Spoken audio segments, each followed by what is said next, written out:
Jeg synes, det var en ganske fin session. Jeg synes, det var godt, vi tog derhen. Man skal udvikle sig, man skal tale om tingene. Jeg synes måske, og det er måske bare mig, jeg synes, den havnede lidt meget over i mit hjørne.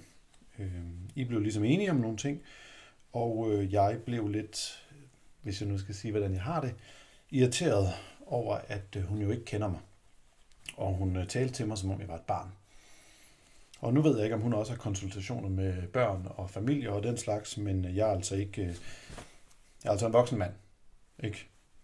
Og jeg har et arbejde, og jeg ved godt, jeg ikke skal stå her, men ved hun godt, at jeg er vant til at have med mennesker at gøre. 4. yngste regional manager nogensinde dengang. Jeg kan godt finde ud af at binde min egen snørebånd for fanden, ikke? Og så sidde der, og det synes jeg faktisk er decideret uprofessionelt at kalde mig barnagtig. Barnagtig. Det var alligevel lige... I virkeligheden, hvad bilder hun sig ind med? Prøv at høre. Vi har et barn. Vi har jobs. Jeg er vice junior associate. Og så sidde der og insinuere, eller faktisk bare sige det lige ud.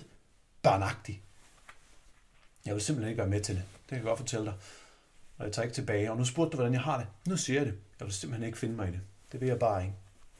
Og så hiver hun fat i det der, ikke? Som jeg bare hiver op af hatten, fordi et eller andet skal jeg jo sige. Og så pludselig så handler det hele om min mor. Sgu da lidt for tilfældigt var det. Sgu da lidt for belejligt. Bare fordi jeg stod og tudede over i skolen, og hun blev pisse rasende. Og hvad så?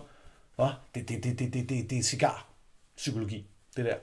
Det er ren freudiansk manipulisme, eller hvad fanden. Og jeg vil simpelthen ikke være med til det. Det vil jeg bare ikke, når jeg lige tænker over det. Jeg vil bare ikke være med til det. At hele mit liv og mit arbejde.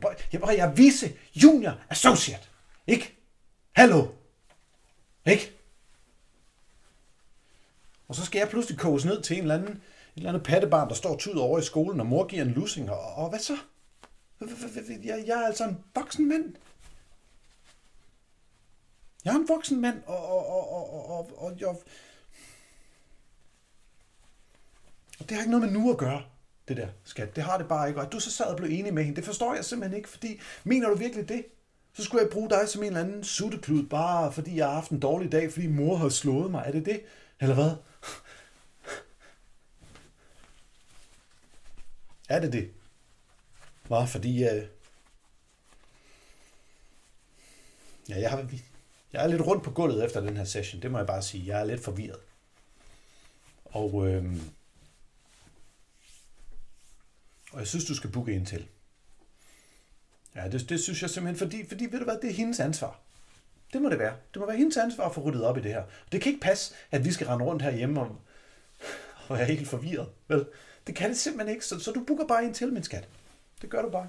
Du booker bare en til, og så ser vi, hvem der lærer sidst. Så ser vi, hvem der er barnagtig, du. Så book du bare en til, min skat. Gør du bare.